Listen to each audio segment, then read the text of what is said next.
Hello and welcome to Hotline. My name is David Hitchman and I am a 9th grader at Peet Junior High. Today's show is about Retrieving Freedom Incorporated, a local program that helps train service dogs and pair them with those that can use their help. Our first guest today is Scott Dewey, a co-founder and co-president of the program, and I'm sure he has lots to share about RFI that we'd all love to hear. So first off, Scott, I'm sure some of our viewers may not know as much about Retrieving Freedom as you or I or Mrs. Beisner here do, but they might want to have some context for this show. So can you tell us a little bit about RFI? Give us a little introduction. Absolutely. So Retrieving Freedom is an organization that trains service dogs for disabled veterans, children with autism, and type 1 diabetics. Now, we were founded in October of 2011 with myself and Charles DeWire. And Charles has an operation that he kind of started at the same time. It's Retrieving Freedom, and he's in Mississippi, we're in Iowa. So it's actually a national organization that a lot of people don't realize because they get affiliated with the Waverly location, right? So when this started, we definitely had a vision of training dogs and placing with those in need. And as it kind of got started, we realized, well, Scott can only train so many dogs at a time. We have these puppies, people need to raise them. And somebody said, man, that seems like a lot of time and effort to go 2 years to get a dog ready to help one person. And in that time frame, I started thinking, well, how can we expand this so these dogs have the ability to help lots of people in the 2 years that they're in training to still be able to go on and help the one person that they're paired with for the rest of their life. So that to me is kind of the concept behind what we do out of the Iowa location up here in Waverly, Iowa. And that is take puppies at 8 weeks old, put them in foster homes like Merritt and Victor here. They stay till they're 10 or 11 months old, and they go everywhere. They get to go to Walmart, and they get to go to Applebee's, and they get to go to school, right? And they have to be a member of society. At 10 months old, they come into a training program where they start learning how to become a service dog, right? The tasks that they might need, turning on a light or opening a handicap door, that type of stuff. It might be nightmare interruption. But again, these dogs have to continue to go into public every day. They have to be socialized. They have to be ready to go sit in a classroom with you at high school or go with a college student to a college campus, which can be, very busy and lots of people, or go to work with somebody, sit underneath the desk. That kind of stuff, the only way you learn it is to do it every day. So we implemented a program with Susan Vallum at the time and Wartburg College. And we started teaching a class with 15 students to 18, somewhere in that vicinity, and each student got paired with a dog.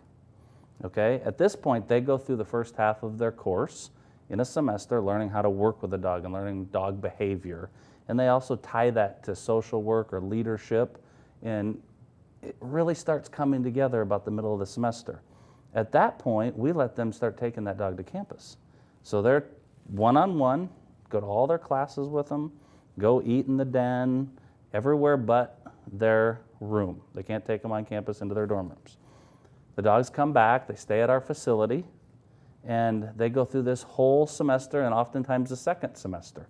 And if a dog falls in the spring where there's only one semester and there's a whole summer, we also have a program that we work with students from Bremwood and LSI. And those students come out and take a course right at our location, at our campus. And then the dogs are, through those 2 semesters, and they're pushing 18 to 20 months of age. That's when we start matching those individual dogs with our applicants. And we look at that dog's behavior and that dog's disposition and what that dog has learned so far. And we say, boy, this veteran here it looks like a great match for this dog. Let's start working with those 2 together. And then we say, that's a perfect match, or it's not. We need to move to a different dog. Some individuals that come might work with 2 or 3 different dogs before we figure out which dog matches them the best. That final 4 to 6 months, these dogs get paired with their final recipients. Then we host a graduation. That individual takes the dog with them, and they're paired for the rest of that dog's life. That is Retrieving Freedom in a nutshell. That's really impressive. Yeah, I mean, I was aware mostly through, going to Cedar Heights where Mrs. Beisner was, helping coordinate some assemblies about, bring some veterans and their dogs over to show the kids what's going on. But I wasn't really super knowledgeable about the Wartburg program, so that I'm impressed at how much good you guys are doing with that. You want to come to Wartburg now? Well, we'll see what I can afford. Okay. And that kind of makes me think of something. A quick question for Chad: is Bender here the first dog you were matched with? I worked with several different dogs in the beginning, kind of more volunteer, and also I had a puppy that I had at that time, and I was hopefully that he could be my service dog, but it didn't turn that way.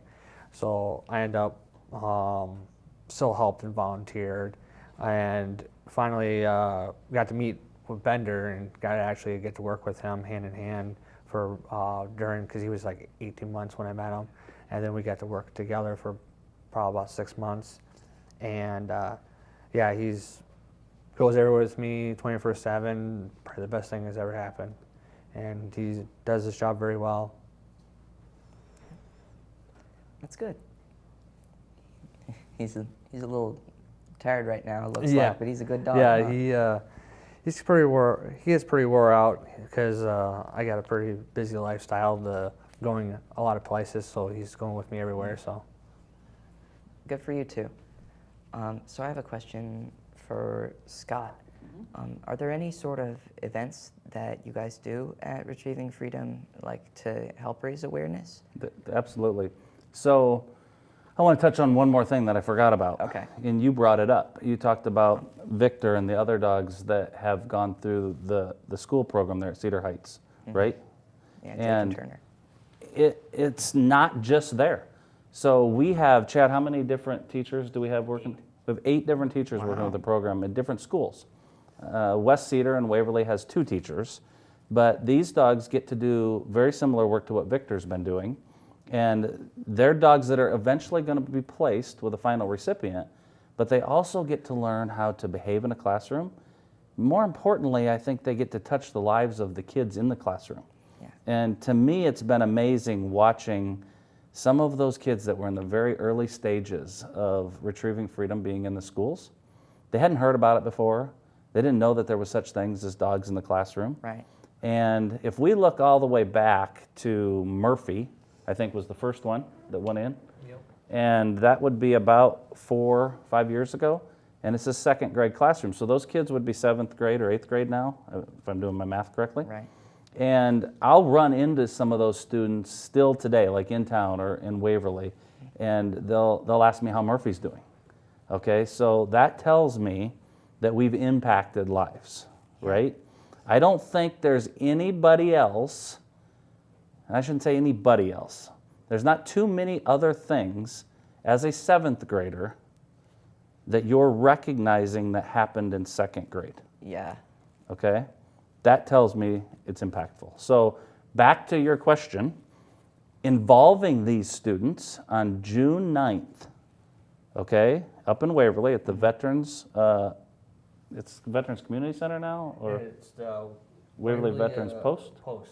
Yep. Waverly Veterans Post, we're going to be hosting a graduation of this year's dogs with recipients and dogs and students that want to be involved from those elementary classrooms. So these kids are actually going to get to be part of handing the dog off to the new person that's getting them. It's open to the public. It's going to be free. It's going to be an event that we would love for everybody to come to. Invite your friends. Yeah, what's that date again? June 9th. June 9th. Put it on your calendars. June 9th. Put it on your calendar for sure. Because I think at the end of that event, you'll get a better appreciation even for the people that have gotten these dogs. Cool. So, you know what? I've forgotten. You mentioned who else founded the program, your friend. But I know that the organization is a little bit bigger than just you two. So, Who else helps run the program? I know, well, I'm sure we're already aware that Chad and Mrs. Beisner are involved, right? But I think there's a lot of other administration sections, right? So it's an interesting question. I can remember back, and it was like 2012, Chad was sitting in my house, in my office that I had at the time, and we got a phone call, and somebody needed to talk to somebody, what, in the billing department, or the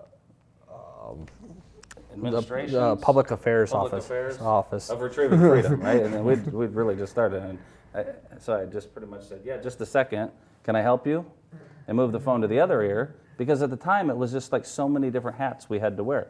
Chad was a volunteer at the time. It has gotten to the point, and the first group of people that I have to make very clear, or make it very clear that are responsible really for Retrieving Freedom going to where it is the volunteers. Because we could not do it without the people that help raise these puppies, the people that help put on events. It would be impossible. You know, we could maybe produce 3 or 4 service dogs a year. And right now we have close to 80 dogs in training between the 2 locations, okay? So as far as staff goes, in the Iowa location, Chad works part-time, I work full-time.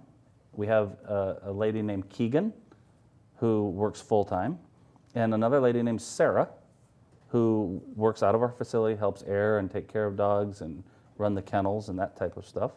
And then at our south location, we have Charles Dwyer and we have Christy, okay? Now, we just hired a year ago another dog trainer that actually works half-time in Iowa and half-time in Mississippi. So he'll drive down there for 2 weeks, help with the dogs and work with the recipients, and then he'll come back up to Iowa. And on top of all that, on top of the volunteers, on top of all the staff, we have a board of directors.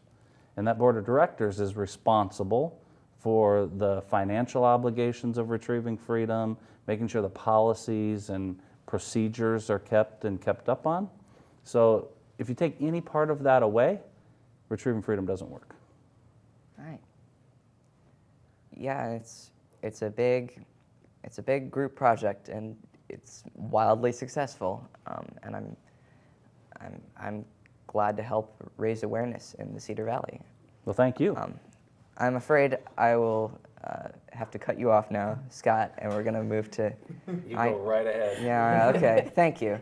And we're going to move to Mrs. Beisner. So I have a couple questions for you about your experience as a trainer. First off, how many dogs have you been training? I'm just a volunteer, and these wonderful gentlemen are part of the professional trainers, and then they teach us. You're still doing your part. Yes, yes. And you know, in education, they say it takes a village to raise a child, but I've kind of changed it to say it takes a village to raise a service dog. These dogs touch so many lives during their 2-year training process before they get their forever person. So I'm just so proud to be part of, you know, giving back and being part of their journeys. I've raised 3 dogs. Yeah. And so our first dog was Jake. And I remember him. yeah, it was so fun. We learned a lot. I originally got involved in Retrieving Freedom because we wanted to do a service project as a family. And so it was really important, something that all of us could contribute and work together. My one son has cerebral palsy, so in this particular service project, all of his equipment is a benefit because the dogs have a variety of, you know, scooters and walkers and canes and walking patterns, and you just never know who these dogs are going to serve. So it was a real asset. Each person in our family could contribute. So with Jake, we all learned together, and when I brought him to school, it was remarkable how many lives that these puppies touch. We learned a lot about respect for veterans, and I was teaching the whole school about respect for service dogs. The number one thing is you don't pet them. Yes. And that's what was really important for me as a teacher, to let them know these dogs are working. And it was amazing. All the students respected it, and they really wanted to. And you know, they might wave and say, "Hi, Jake," in the hallway, but they knew that this puppy was here for a job. He was learning how to be a service dog. And so it became a service project for the whole school. And then, you know, we celebrate the journey that these dogs go on. Mm-hmm. Our second dog, Turner, that was a fun one. I wanted to involve even more students than my classroom to train him. And so I had students from different grade levels come to my room, or I took Turner to their classroom, and they got to feel a part of training this dog to help somebody in the future. And it was really exciting. And then a few months ago at our Veterans Assembly, we were able to announce to the whole school that Turner was placed with a veteran right in our own school. And that's pretty remarkable because our recipients can be anywhere in the United States. So how exciting that Cedar Heights got to help a parent at Cedar Heights. And during the assembly, I said, okay, raise your hands if you got to help Turner. And it was amazing. There was like hundreds of kids that raised their hands. Our school worked together for this service project to get Turner ready to help a parent in our school. So that was really exciting. And our third puppy here, Victor. Victor has been amazing because typically, as Mr. Dewey said, that we only have the puppies for 1 year as a puppy foster. But I wanted to help educate parents and people in the community and students about the full 2-year process. So I came up with the idea and got approval for a Facebook page. So just like the Today Show where they have their little puppy project, well, the Cedar Valley has their service project. And we call this a puppy with a purpose. And he's our hometown hero because Victor was born right here in Waverly. And so people can follow from 8 weeks as a puppy till he finally will graduate here in June. And so we wanted to help take him everywhere and educate more people. Right. And that's, if I remember correctly, that's Victor's Quest on Facebook. Yes, it's RFI, Victor's Quest. And we named him Victor because of the collaboration with Wartburg College. Right. Their mascot is Sir Victor. And so we named Victor to honor that the Wartburg students have a very important part collaborating with RFI to continue the training of these dogs. Really hammer it home that he's our local bred. Yes, he's our hometown hero, Yeah. I call him. It's cool. So you talked about this a little bit already, but having been a kindergarten teacher before and like during doing this, how do you think it's affected your classroom and maybe your class's reputation at school of, what do the kids think? What are the kids saying about the dogs? Oh, it's transforming. It really has. It changed my personal and my professional life when we started volunteering with Retrieving Freedom. I start off the year with 4 big lessons. The first lesson is self-control. And so I show them, and I use the puppy in my teaching, that we put a treat on the ground and he has to have self-control. He can't go after it. I talk to them about being a first-time listener. The kindergartners are growing and learning just like the puppy is. And so the goal as we're training the puppies is to give them a command once. And wouldn't that be nice as a teacher that the students follow directions only once? Yes, it would. Put your name on your paper. Another area that we talk about is patience. We need a lot of patience in kindergarten, and that's what the puppies are learning too. And finally, another big life lesson is persistence.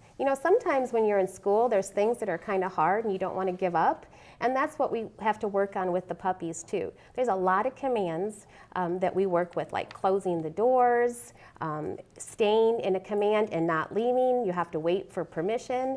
And so I've been using the puppy to help both, behavior and some of those life lessons in addition to academics.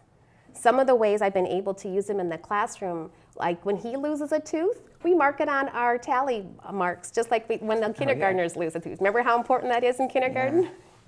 Yeah. We also sometimes, like the dog, will practice holding an item while the kindergartner counts by tens or practices counting to 100. So the dog is learning their skill at the same time kindergarten is learning their skill. So we're working together. And then it's kind of fun because the kindergartners are more aware of veterans and disabilities, and they have more compassion, and they're doing something that is a part of bigger things in the world. Instead of just their own classroom and just thinking about themselves, they're giving back. And what a powerful message, to build that foundation in kindergarten of serving and helping others. Some of our crew on set is a little bit curious as to what breeds of dog are Victor and Bender here? Jed, you wanna- They're black labs. I kind of guessed, but And we do have yellow labs. and Yellow we do have labs. some golden doodles. And we do have some golden lab crosses. But the majority of our dogs are Labradors. I'm not a dog breeder, but I think isn't that one of the things about Labradors is that they're supposed to be kind of a working dog? They're a working dog, and they have a very good disposition. You know, Yeah, they can go in and out of public. And That's the other thing about them is that when you go in and out of public, not very many people are scared of them, which is good. That's true. We don't want people being like, oh my gosh, is that dog going to bite me? You know, they're just loving dogs. All right. So I think we will move on to Chad now. Awesome. Oh, you get to talk finally. Okay. So I'm curious, what was your rank in the military? I was a staff sergeant in the Iowa National Guard, Army National Guard, and deployed 3 times. Cool. How many years did you serve? 14. And you went where? I was deployed to Egypt, Iraq, and Afghanistan. That's as old as I am. All right. So can you tell me a bit about your daily routine with Bender? I know he goes with you everywhere, right? Yeah, he goes everywhere with me.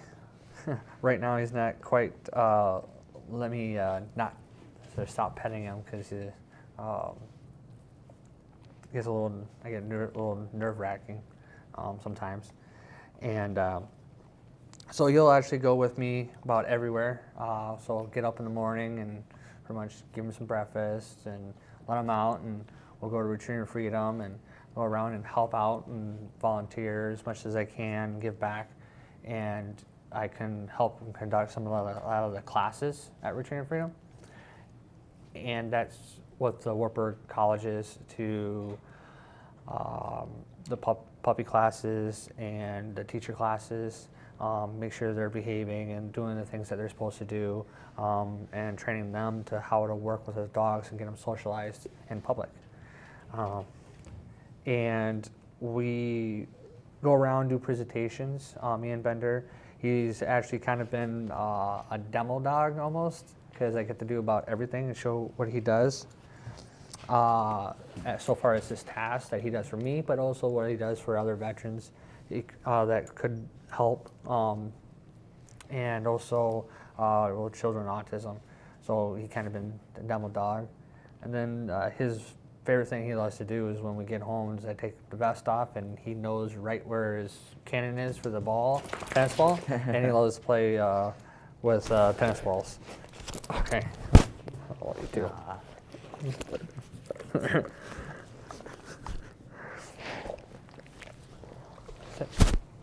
Oh, that's all right. That's good TV right there. That'll get us some viewers. Good boy. Come here. Good boy. So you train dogs too, right? Like you have a dog and you help other dogs. Yeah, so what happened is that I end up getting placed with Bender as my service dog right around 2015. That's when I got placed. And right after I got done getting placed with Bender to be my service dog, I went to Texas with my folk rehab program to the VA and went to dog training school down in Texas. And through Retrieving Freedom, I kind of got the joy of working with the dogs, helping out, and I wanted to learn more and I wanted to give back more because it's been so helpful. So I ended up going to Texas and did dog training down there for a school. Had a foster, actually Tracer, me and my family raised and fostered him, and he was about 5 months when I actually took him to Texas, and he actually is placed with a veteran now. We got back and he went through the other programs and he got placed with a veteran. So it was pretty rewarding to see that happen, to give back. So after I got done with my school, came back and I still volunteered with all the different programs that Retrieving Freedom has. And Bender is still with me and does all his tasks to help me, but yet also I can actually try to give back. And then we hired you. And then they took me on as part-time, but it's not the having a paycheck, because the paycheck is it's more rewarding to actually to see a dog get placed and help another individual, a veteran, or a child with autism. It's a lot more rewarding. Than any amount of money. Exactly. And to know that you're one of the people that have gotten help too. I don't, I'm not gonna, I was going to say, are you feeling, how much better are you feeling now that you've gotten a dog? But I don't know if that's too personal. I'm here right now on TV, so That's pretty cool. As you can notice, Bender's he's kind of getting into my face and my lap and try to make me pet him as much as possible, because my stress level and my anxiety gets a little high up on certain situations than normal people do, and he does recognize that, and he just will constantly do this so I can pet him. They did distract me, so It's working. Not a bad deal getting to constantly pet a yeah. your dog. He's a life changer.